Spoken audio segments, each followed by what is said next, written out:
Hello, good afternoon. You're welcome to Agenda on TV3. My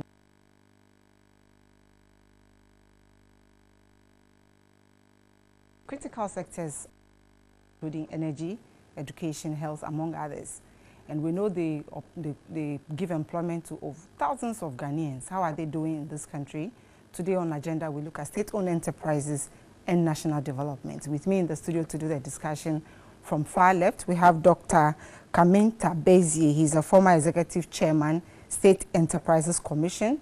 On my immediate left, we have Professor Justice Nyingma Baule. He's the head of Department for Public Administration and Health Services Management from the University of Ghana Business School. Welcome, gentlemen, to Agenda.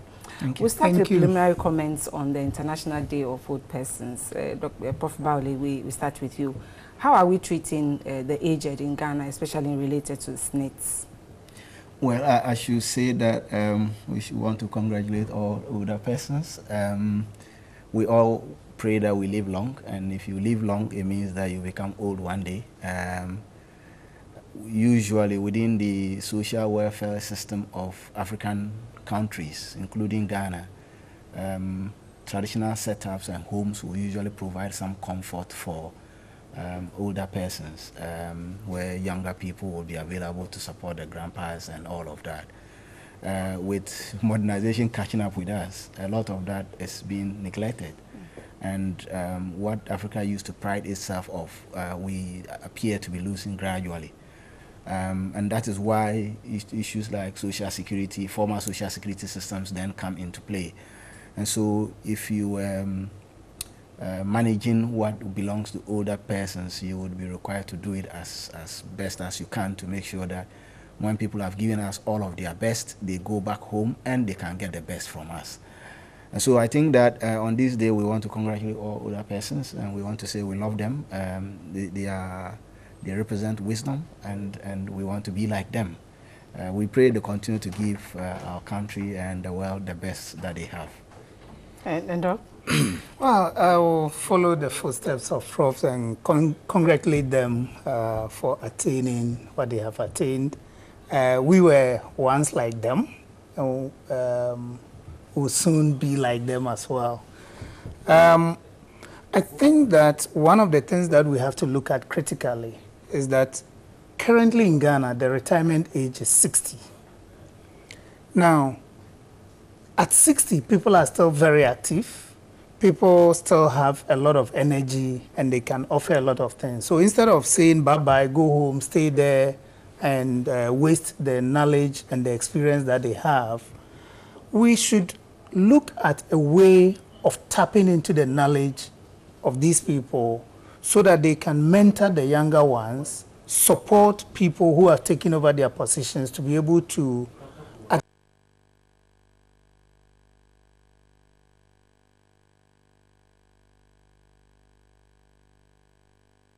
state-owned enterprises and national development. How critical are state-owned enterprises to our development in Ghana? Fundamental.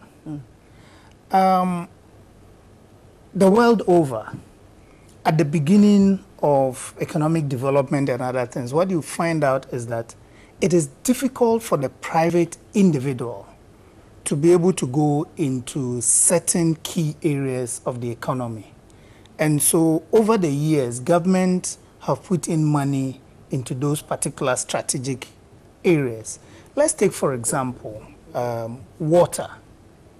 No individual could have started investing in water for the masses. Even as we speak, if you go to the rural areas, it's not profitable to invest in water for the rural community. So no private individual will invest in there if it is left to the market forces, and for that matter, private persons. Look at the energy sector. The investment requirement is so huge that individuals cannot do it. at the time that we were independent, how many Ghanaians could afford to set up factories like the meat factory, then Sawam Cannery, the Gihok factories that were set up under the first president of the Republic. So what we realize is that state-owned enterprises are key. And as we grow, some of these can be left to the private sector to then come in. If you look at China, almost all the companies that come here to do business are state-owned. If you go to Vietnam, there are currently over 3,000 state-owned enterprises. If you go to America, they still have state-owned enterprises. If you go to the UK, there are still state-owned enterprises. And these are said that some of them are even security-oriented, that you never actually give them to the private sector. We started with a lot, over 300. Now we have about 86. If they were this critical, why did we reduce and privatize until we got to 86 that we currently have? The reduction is not so much the problem as to how it came about. For example, I made mention of the fact that as we grow, you want to give some of them to the public, to the private sector. And I'll give you an example. British Airways started as a government institution in the UK. British Telecom started as a state-owned institution. But as it became big and profitable, it was handed over to private operations. And that is the way we should go. So there are no issues with the reduction in the numbers? There are no issues with the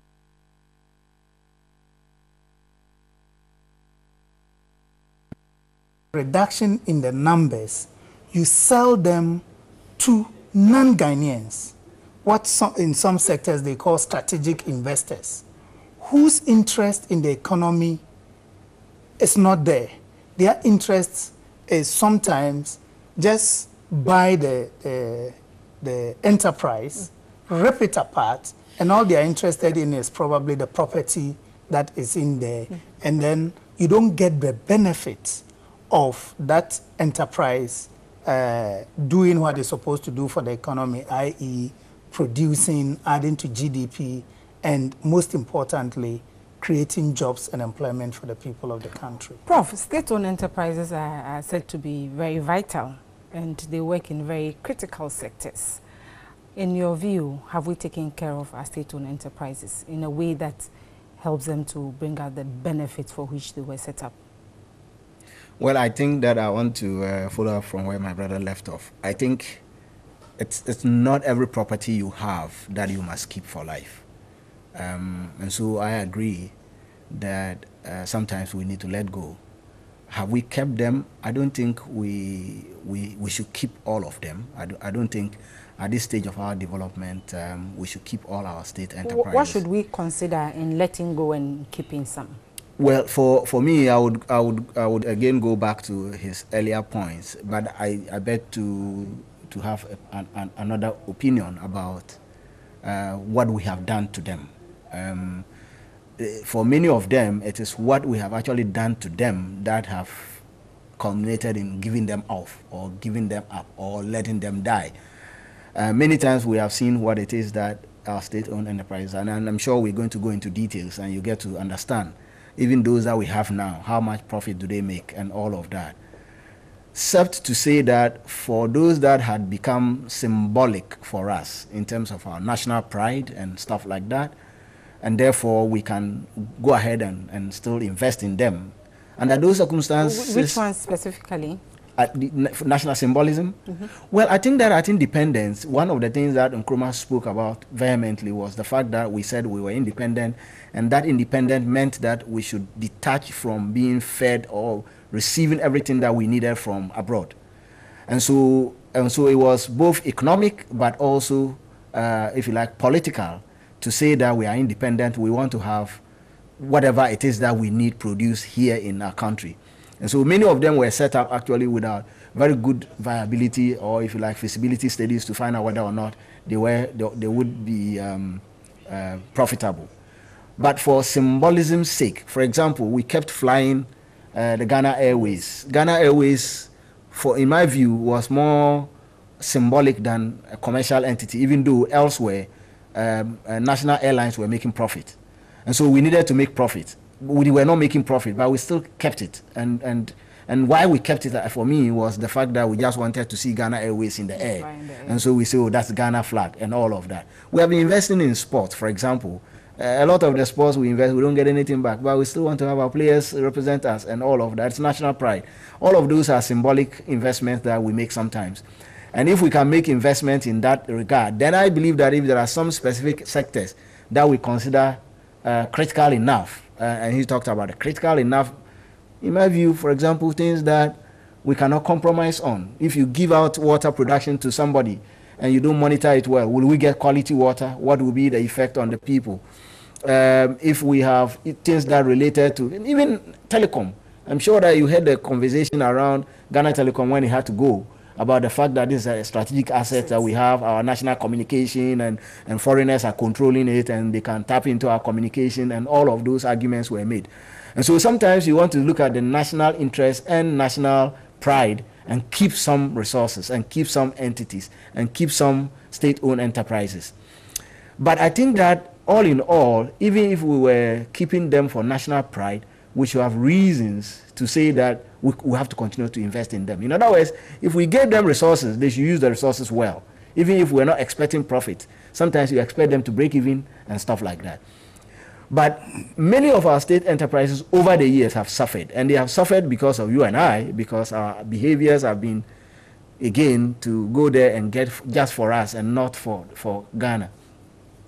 And so many of them actually crumbled, they suffered, and I see on your news spec you are talking about politics. Yes, a bit of it was the reason and all of that. And so for me, state enterprises are critical, we need to keep them. There are a number of them that are critical, we need to keep them. But I think that when we are keeping them, we should keep them to be able to deliver why we are keeping them. Yeah. Doug, state enterprise, SOEs sign performance contracts. And this performance contract is supposed to guide their activities. Are they monitored? And how are we doing in that front?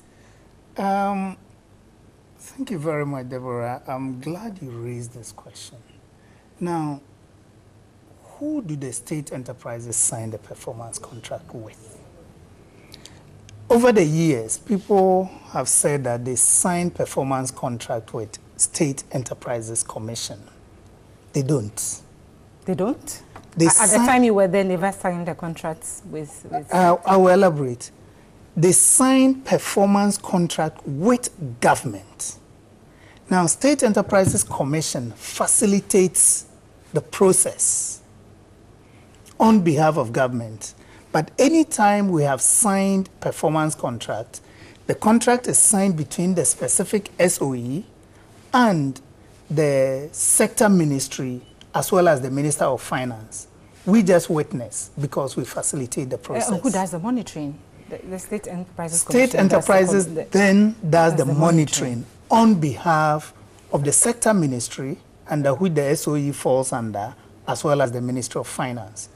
Now, the mandate of State Enterprises Commission and State Enterprise Commission Law 1987, PNDC Law 170, gives 4 broad categories as a mandate. One of them is supervision, the other is coordination, then we have advisory, and lastly, monitoring and evaluation. Now, these are all supposed to be done as one complete activity. Over the years, all that State Enterprise Commission had been reduced to was monitoring and evaluation. Now, if you monitor and evaluate, and you are not able to provide the necessary advice to government, you are not able to provide the necessary supervision, then you will not be able to achieve the objective of the monitoring and evaluation. And for that matter, the performance contract has more or less become just a formality rather than an effective tool.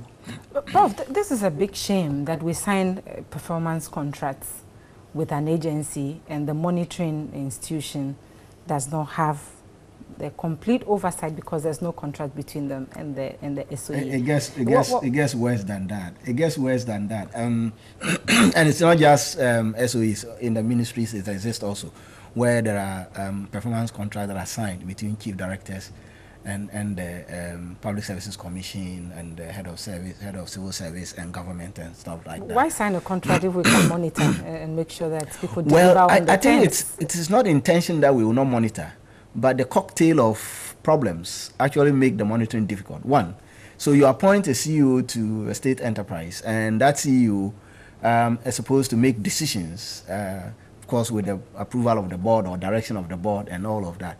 The board comes in with government's quote-unquote mindset to make sure that if we have people, they must be employed. If we need something, we must be able to get it free. I remember that when I was in school, I went to the state hotels corporation, to go interview. And then one man said, one of the reasons why all the state hotels collapsed was that sometimes when the government is receiving a foreign delegation, they will give them 1 month notice. And sometimes they will tell you the delegation is coming in a month's time, and you must not take orders. In other words, you should not receive new bookings until the team comes, because they have to keep the place. And when the team leaves, you spend time to clear. And meanwhile, the government wouldn't pay for it. That's one of the problems. The other problem is about employment. And the politicians actually would, or government, let me say that, government will use these state enterprises as the absorptive capacity for their... Let's name some of the state SOEs so that we can connect to them directly. For instance, we know we have Ghana Water. You have Ghana Water. In fact, there are so many of them now. There are about 86. Let's name a few of them. Well, those that are with government shares are usually better. All the mining companies, etc., are with the... but otherwise, you have Civil Aviation Authority, you have Ports and Harbours Authority, you have Cocoa Board, you have Exim Bank, you have Venture Capital Trust, the abattoir, the oil plantations, you have the rice mills, you have the rubber estates, you have Westel, you have Vodafone, now Ghana Telecom, you have Standard. The list is endless. Yeah, it goes on and on and on, and it goes on. Ghana Post, Publishing Corporation, Graphic Corporation, Electricity Company, Ghana Grid, Architectural Engineering Services, State Housing Company, Bost, Ghana Gas Company, Tama Oil Refinery. It goes on and on and on. And up to 86 yes. we currently have. Incidentally, the government often finds these as the place to find jobs for people.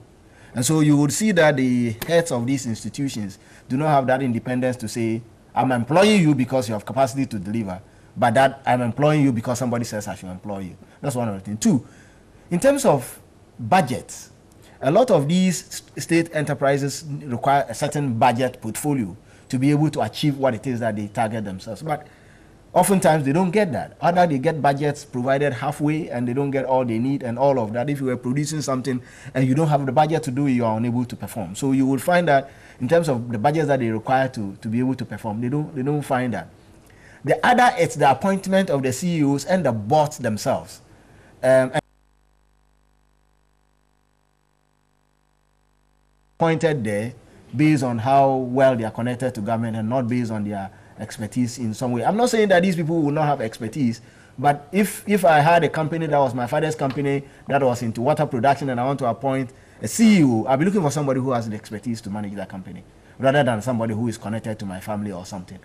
Unfortunately, that doesn't happen often. So you get a cocktail of problems that actually make it difficult for these enterprises to be able to deliver and execute the mandate that we have given them. And that is why it becomes difficult for the monitoring and evaluation to be effective. Because if you went in there and our budget was this and you gave us a 50% or 60% of the budget, we are unable to perform. Right? The other thing is that if you give us some mandate and you see the indicators to perform, I should be able to say I want to recruit the people that I know would help me to deliver and all of that. And in spite of all of these, let's not always run quickly to say private enterprises are doing well and state enterprises aren't doing well. The environment within which all of these operate are such that the private enterprises are not even themselves making as much as they should. And so if you get a public sector entity that has a lot more problems to deal with in spite of the microeconomic issues, then it will become difficult for any of them to become profitable. Doc, the SOEs, are they all set up for profits? Because we know, for instance, recently it was announced that 18 SOEs owed over 790 million Ghana cedis. If these were profit-oriented organizations and they were owing that much, that's huge burden on the state. Are they set up to make profit, or some are just to make even and all that? According to Act 461, we had the Conversion of Corporations to Companies Act 461. And it was specific that some of the companies were supposed to be commercial. So yes, they were set up to make profits. Now, what has happened, like Prof alluded to, is the fact that the very leadership is not set up right. Now, the 1992 Constitution vests the power in the president to appoint CEOs and boards of these SOEs. Now, what has happened in proper corporate governance, the presidency will appoint the board. The board will then find the CEO, interview competent people, recommend this person to the presidency, and then get the nod to say, okay, go ahead and appoint the person. Now, this doesn't happen.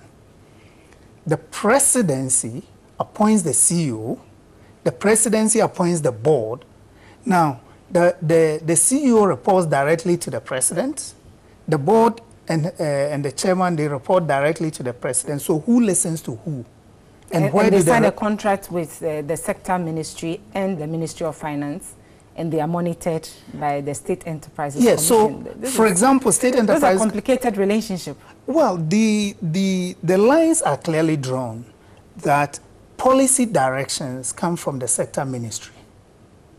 However, as we speak, control and ownership, we don't know where it is vested. It's supposed to be vested with the Ministry of Finance, but we are not clear because of the practices that have gone on. Oversight is supposed to be by the Parliamentary Select Committee on Employment, Social Welfare and SOEs. But the clear directions as the law provides for each and everyone to know where we are supposed to be, the ownership and the control has been taken over by the sector ministries. So it is difficult for anyone to call them to order. And they themselves, the SOEs themselves, are confused because there is State Enterprises Commission, there is the sector minister, there is the Minister of Finance, there is the presidency, there is procurement, Public Procurement Authority, there is Controller and Accountants General, and several other institutions that are supposed to be overseeing their activities. And so it makes it difficult for them to operate in a similar way that the private sector operates. And so it makes it difficult for them to be as profitable and to operate to international standards as we will require them to do.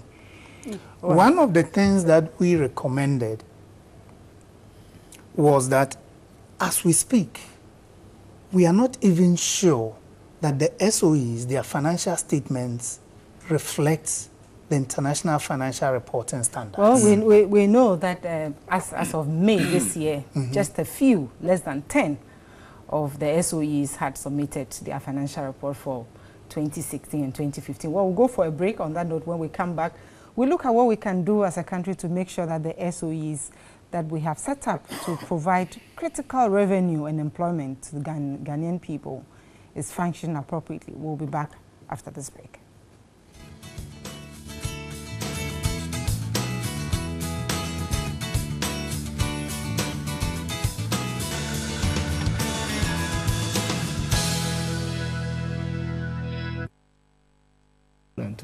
To provide. It looks like they've had this issue year on. Let's go to Doc. Yeah. What's accounting for this non-compliance to this directive?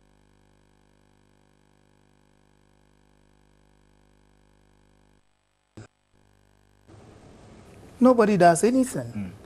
People do what you, we say that you cannot measure what you can manage. Isn't the State Enterprises Commission given that authority to do supervision?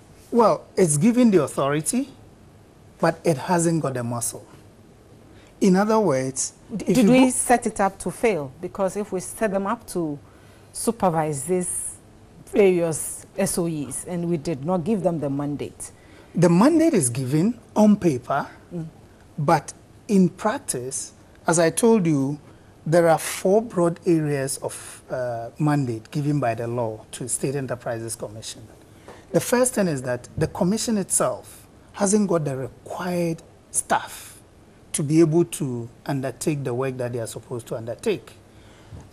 One, because they are not paid the right sort of salary to attract the right caliber of people to have the supervisory role that they are supposed to be. Mind you that the commission is supposed to also act as a consultant to the state-owned enterprises. We haven't got the staff. And so once you don't have the staff, you cannot perform. Since 1993 until last year, there was no board for them to borrow on their own books, right? So that they can have whatever it takes to do that. Unfortunately, if you don't get the monitoring going on, then people will go and take, these loans, and they'll become party loans. When I say party, they will go have fun with it. So that's the kind of thing that I think. So we need to be consistent on them and monitor, make sure they perform. If they are not performing, and I think I've just looked at the indicators. I think we should be stiff enough and give them very strict indicators. Come on, I'm not advertising for this, but if MTN doesn't make profit, I'm not sure the CEO will continue for a couple of years. He will not. They will get him out. So if we cannot get people, if we get people there and they cannot create or generate resources, profit from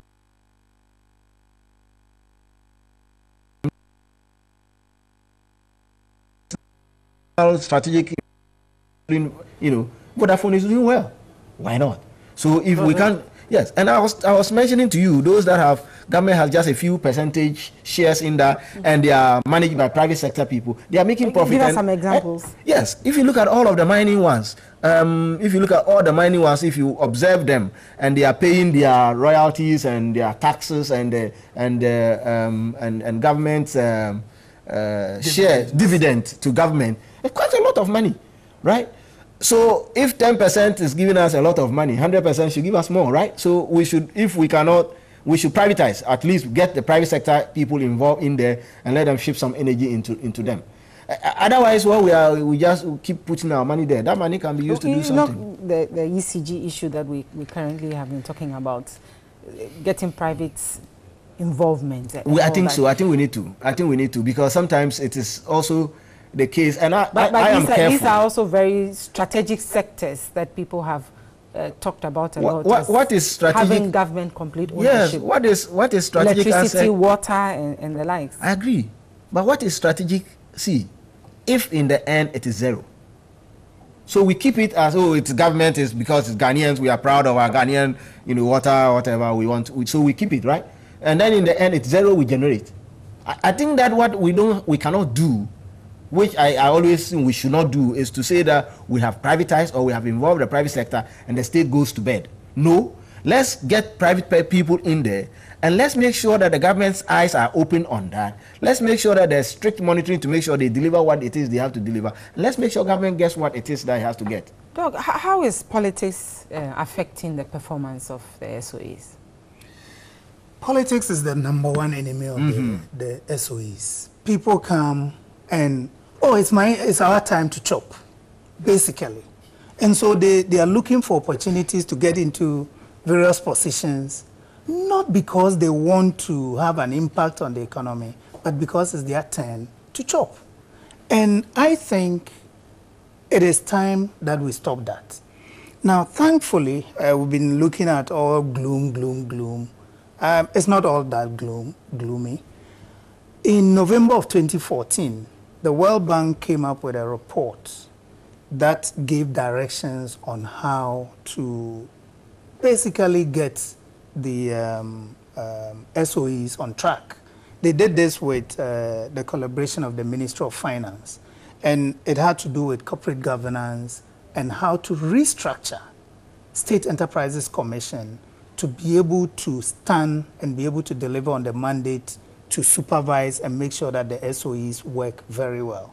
So as we speak, the Ministry of Finance is working on strengthening State Enterprises Commission, changing the law, and also restructuring it completely to be able to do some of these things.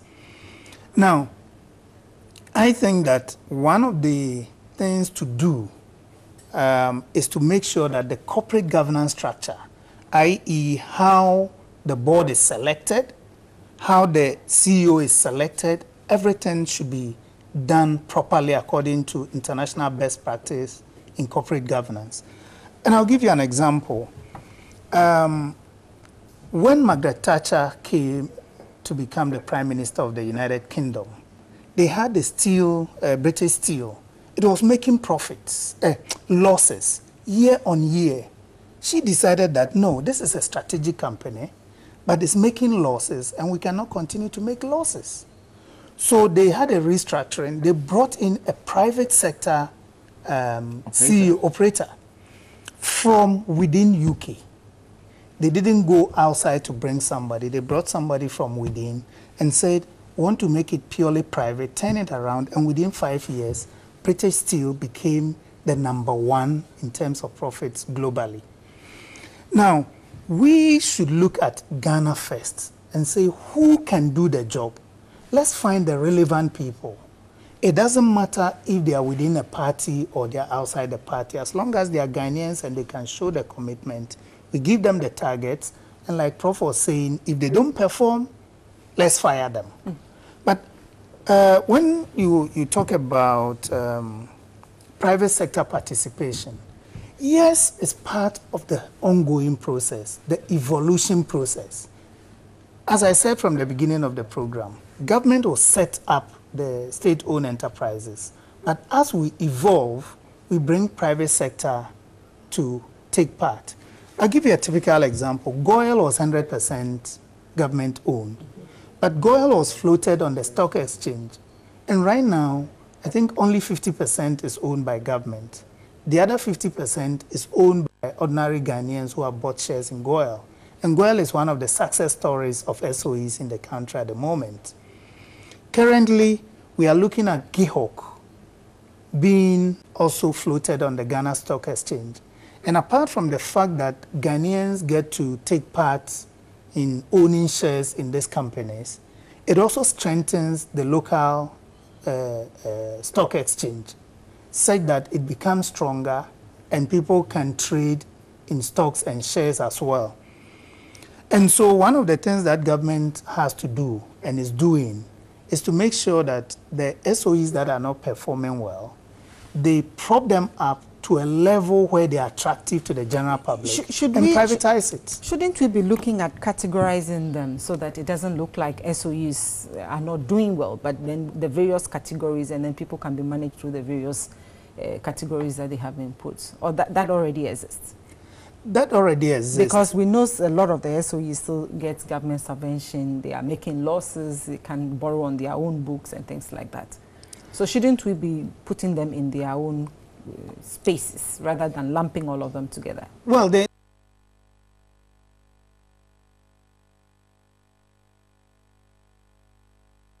said earlier on, the Ministry of Finance brought out a scheme where they have what they call the on-lending facility.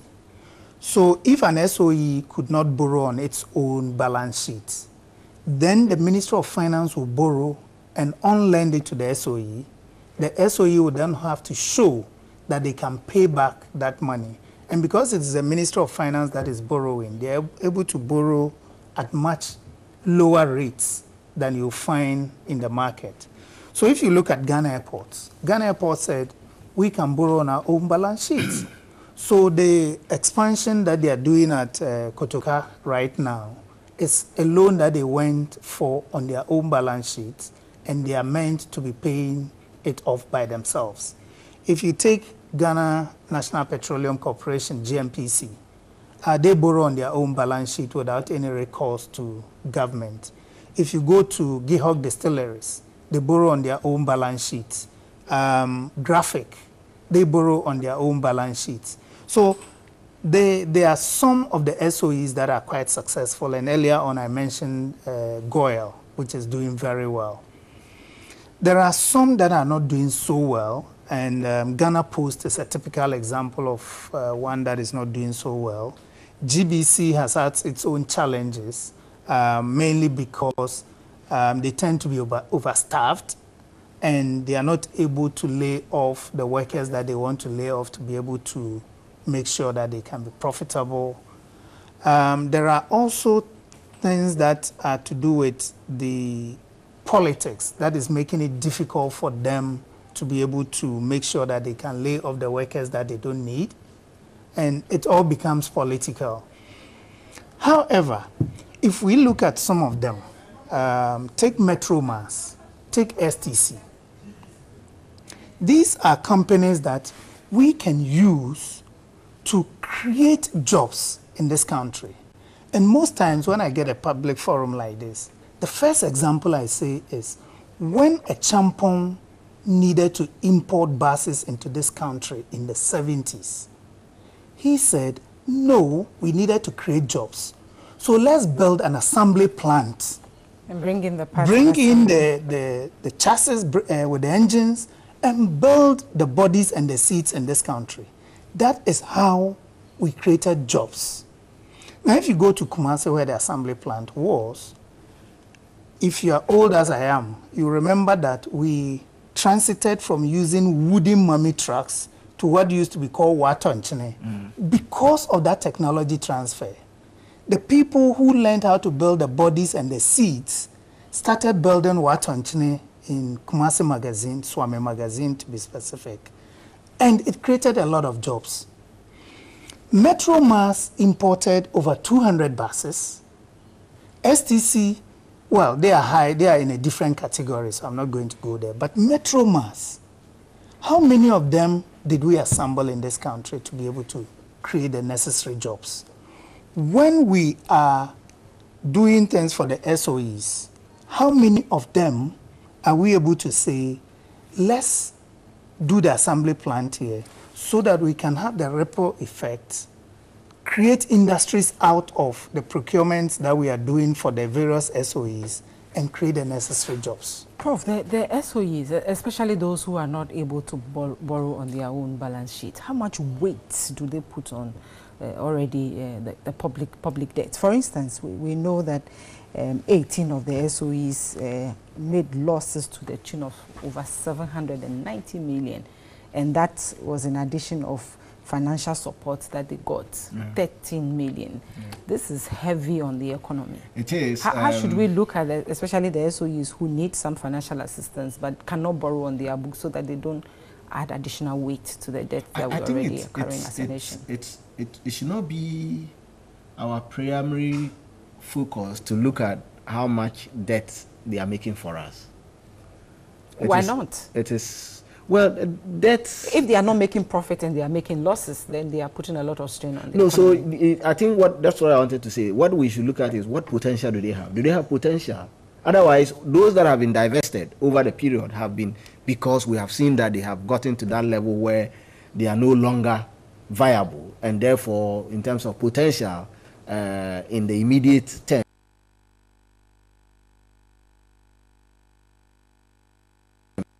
that were divested, people just bought them because they needed the land. Like he said, they needed the assets that they have, and so people bought them and kind of like disbanded them and did something else with the land and all of that. So I think that whereas we are bothered about how much pain they bring to us in terms of the burden on the national purse, we should look at what potential they have. So if they have potential, you saw what happened when we had a credit crunch across the world. Many countries, including the US, the UK, started giving support to even private sector entities to make sure that they don't die, so they can bring them up. So for me, those that we see have potential, and all of it borders on the issue about whether or not we will do it well. Otherwise, let's have a clear, if you like, assessment of what it is that potential that they have, And like he said, if there are those that we think we can pop them up and they can create jobs, they can become profitable, we do that. If we cannot, then I think the other option will be to look at whether or not we want to divest them and get in the private sector people.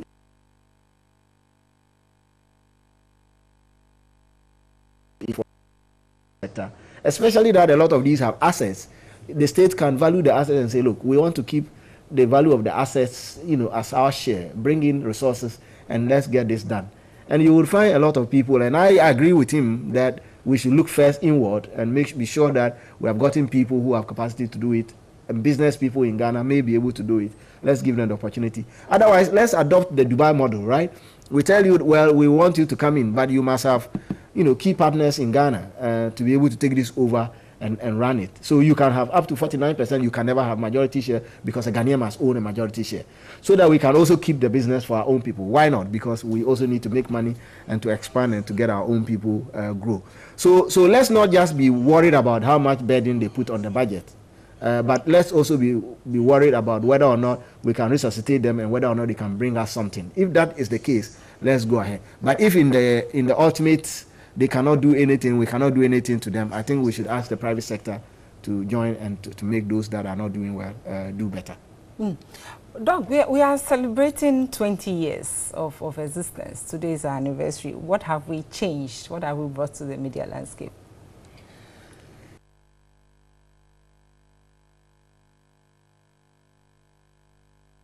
Anniversary. I think over the years, TV3, as far as I can remember, has done quite well. My first experience with TV3 was 2008, when I came to launch my book, The African Agenda. I'm not advertising, I'm just trying to And I'm sure it sold really well. Well, it has done quite well. Since then, I've been following TV3, and I've realized that you have grown over the years. Now, when I talk about TV3, people tell me, oh, you have national coverage. It's everywhere. And people are able to access it even within the remotest part of the country, which is a plus. The other thing that has made TV3 to stand out is the fact that during your news programs, you have a full coverage, extended coverage, where you bring in experts to talk about different areas. And that has also given some kind of leverage, an advantage over your competitors. And personally, I can also acknowledge that on this agenda program, you tend to bring in experts rather than just calling anybody. Yourself. Well, thank you very much. So, in short, TV3 has done very well. I'm sure it's gone through various management changes and other things, but each change brings improvements to the previous. And I think that when in 5 years' time, when you are celebrating your 25, a lot more would have happened. Those are very nice words. Prof, you have some nice words for us as well? Yes, I do. I'm a village boy, so those days you need to struggle to find a good reception for some stations. And then TV3 came, and then people started, I need a hot class at TV3. So that tells you what in terms of the public's mind, what it was that they saw in TV3. I like your first in news, best in entertainment, right? Yes. Yeah, I think that over the years you have done a good job. I like balance, and I like the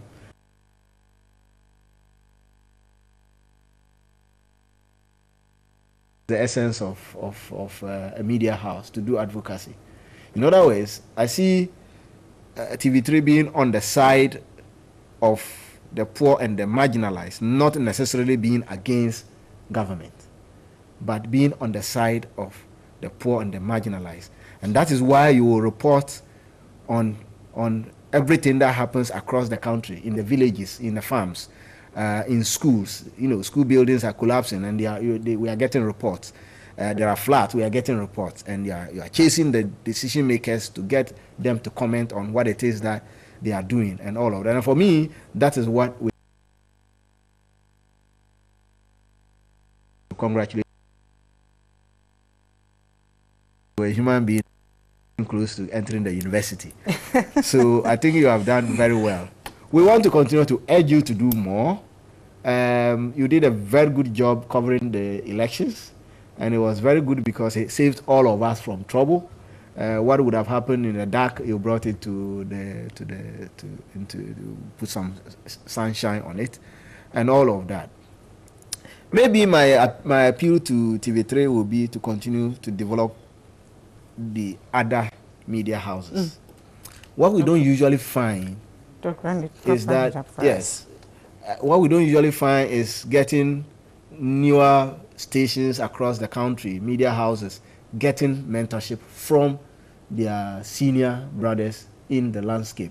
Elsewhere in the other world, they do that. So I think TV3 should begin to mentor other news outlets across the country, so that we don't get a lot of sensationalism that exists elsewhere. Thank you very much. Thank you very much. Can I ask you a last question? Yes. Is TV3 an SOE? I was looking for that in the on that note, thank you very much, Dr. Kamin Tabezi and Professor Justice Bauli, and thank you for being part of this discussion every Sunday. We've just talked about the state-owned enterprises, and we know these are critical sectors within our economy. The people who have the mandate to do it, please get it right, so that we can get the benefits of the state-owned enterprises. And congratulations to us all, 20 years anniversary. My name is Deborah Kwabla. God willing, same time next week.